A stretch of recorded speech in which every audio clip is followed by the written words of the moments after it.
আসসালামু আলাইকুম ওয়া রাহমাতুল্লাহ।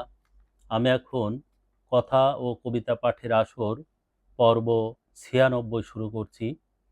এখন যে কবিতাটি নিয়ে আলোচনা করছি, কবিতাটির নাম মানব জাতি। নেওয়া হয়েছে মানুষ বাঁচাতে মানুষ হও কাব্যগ্রন্থ থেকে। বলা হয়েছে এমন: কিসে ভেদাভেদ ধর্ম বর্ণ আমরা মানব জাতি।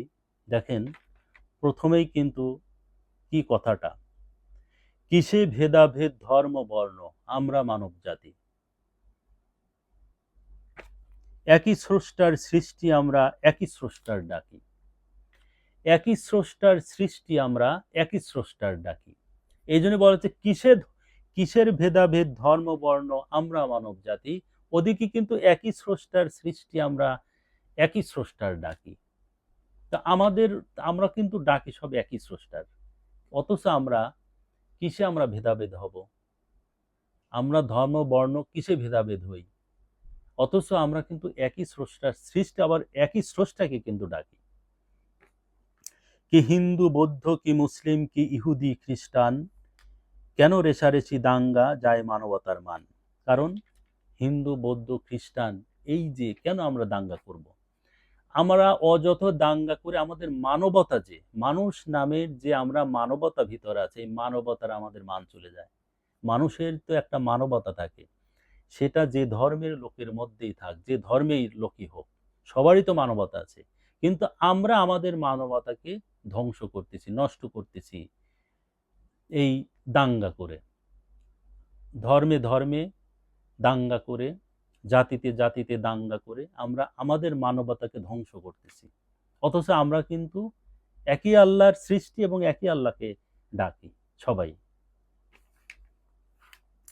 স্রষ্টার ভূমি স্রষ্টার সৃষ্টি নির্বিঘ্নে করবে বাস। দেখছেন কথা কি, স্রষ্টার ভূমি স্রষ্টার সৃষ্টি নির্বিঘ্নে করবে বাস।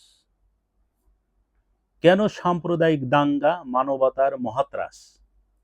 কারণ স্রষ্টার ভূমি, এই ভূমিটা, ভূমি বলতে শুধু একখণ্ড ভূমি নয়, ভূমি বলতে সারা পৃথিবী একখণ্ড ভূমি। এই ভূমিকেই বলা হয়েছে, সারা পৃথিবী যে একখণ্ড ভূমি, এই ভূমিকে বলা হয়েছে, এই একখণ্ডকে বলা হয়েছে, কোনো দেশের কোনো খণ্ড না।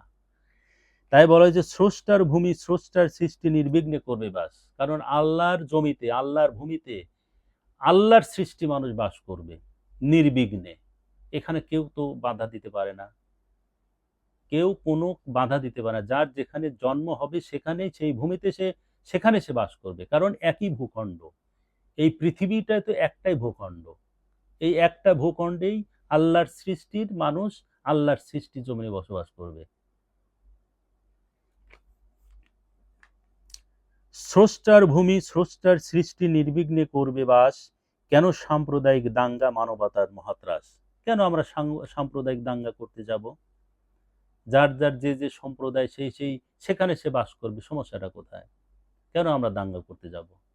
এ ভূমি আমার, এ ভূমি আল্লাহর, একমাত্র আল্লাহর ভূমি, আল্লাহর জমিন। তা আল্লাহর জমিনে আল্লাহর সৃষ্টি বসবাস করবে। অথচ আমরা দাঙ্গা হাঙ্গামা করে সাম্প্রদায়িক দাঙ্গা বাঁধিয়ে, মানে যে একে অপরের বিরুদ্ধে হত্যা নির্যাতন শুরু করে দেই, উচ্ছেদ শুরু করে দেই। এগুলি কি? কোন স্রষ্টায় বলছে কাকে আঘাত করো মানবকে। সবাই সৃষ্টি একই স্রষ্টার, মানো কোন স্রষ্টাকে। এগুলি বিস্তারিত ব্যাখ্যা করে বলতে গেলে সময় লাগবে বেশি, তো এই জন্য শর্টে বলার চেষ্টা করছি। কোন স্রষ্টাই বলছে কাকে আঘাত করো মানবকে। কারণ কোন স্রষ্টা, মানে কত সম্প্রদায়ের লোক আছে, কোন সম্প্রদায়ের কোন স্রষ্টা বলছে যে আঘাত করো মানবকে। এরা কি কোনো কোনো ধর্মে, কোনো সম্প্রদায়ের কোনো ধর্মে আছে এটা, যে তোমরা মানুষকে আঘাত করো? তাই বলা হয়েছে কোন স্রষ্টাই বলছে কাকে আঘাত করো মানবকে। সবাই সৃষ্টি একই স্রষ্টার, মানো কোন স্রষ্টাকে। কারণ সবাই সৃষ্টি একই স্রষ্টার, তুমি কোন স্রষ্টাকে মানো? তুমি কোন স্রষ্টাকে মানো? কারণ সবাই তো একই স্রষ্টার সৃষ্টি। আর তোমাদের কোন স্রষ্টা বলছে আঘাত করো মানবকে? বিবেকহীন আমরা মানব যদি হয় পরিচয়, বিবেকহীন আমরা মানব যদি হয় পরিচয়, কিসের দর্প সৃষ্টির সেরা মনুষ্যত্বের ক্ষয়। কারণ বিবেকহীন আমরা মানব যদি হয় পরিচয়, আমরা যদি বিবেকহীন হই, আমরা মানুষ হিসাবে যদি বিবেকহীন হই, এইটা যদি আমাদের পরিচয় হয় যে আমরা বিবেকহীন, এটা যদি আমাদের পরিচয় হয়, তাহলে আমরা কিসের দর্প সৃষ্টির সেরা মনুষ্যত্বের ক্ষয়। তাহলে আমরা কিসের গর্ব করি যে আমরা সৃষ্টির সেরা? কিসের গর্ব করে আমরা সৃষ্টির সেরা? যদি আমাদের যদি বিবেকহীন আমাদের পরিচয় হয় বিবেকহীন, তাহলে আমরা সৃষ্টির সেরা হয়ে কিসের গর্ব করব? এটা তো মনুষ্যত্বের ক্ষয়। সেটাই বলা হয়েছে, স্মরণ করো একই স্রষ্টার সৃষ্টিকুল যে তার, তারই সৃষ্টিকেই ভালোবেসে প্রিয় হও স্রষ্টার। স্মরণ করো একই স্রষ্টার সৃষ্টিকুল যে তার, কারণ স্মরণ করো একই স্রষ্টার, সৃষ্টিকুল তো তারই, তাই না? তাই বলা হয়েছে তারই সৃষ্টিকেই ভালোবেসে প্রিয় হও স্রষ্টার। কারণ যিনি আল্লাহর সৃষ্টিকে ভালোবাসে, আল্লাহ তাকে ভালোবাসে। কারণ আল্লাহর শুধু মানুষকে না, আল্লাহর সব সৃষ্টিকে ভালোবাসতে হবে, তবেই আল্লাহ তাকেও ভালোবাসবে। শুধু প্রাণী না, উদ্ভিদ, প্রকৃতি, যত কিছু আছে, বস্তু, আল্লাহ পাকের যত সৃষ্টি আছে, সব কিছু নিয়েই যদি ভালোবাসেন, তাহলে পরে গবেষণা করে সব কিছু নিয়ে কল্পনা করলেই এটা আরো আল্লাহ পাক সওয়াব দেবে। এই জন্যে আল্লাহ পাক ভালোবাসবে। আমরাই মানব শ্রেষ্ঠ জাতি, রাখি সবে সম্প্রীতি, নাই ভেদাভেদ ধর্ম বর্ণ, আমরা মানব জাতি।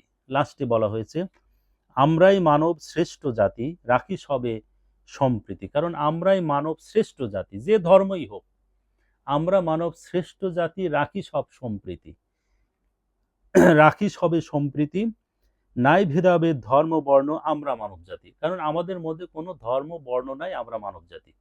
আমরা ধর্ম বর্ণর ভেদাভেদ করব না, আমরা মানব, মানুষ, মানুষ জাতি, আমরা মানব জাতি, এইটাই আমরা উঁচুতে রাখবো এবং সেই হিসাবেই আমরা চলবো যে আমরা সবাই মানব জাতি, সৃষ্টির সেরা। যার যে ধর্ম ভাই পালন কর, আল্লাহ বিচার করবে, সেটা আল্লাহ বিচার করবে।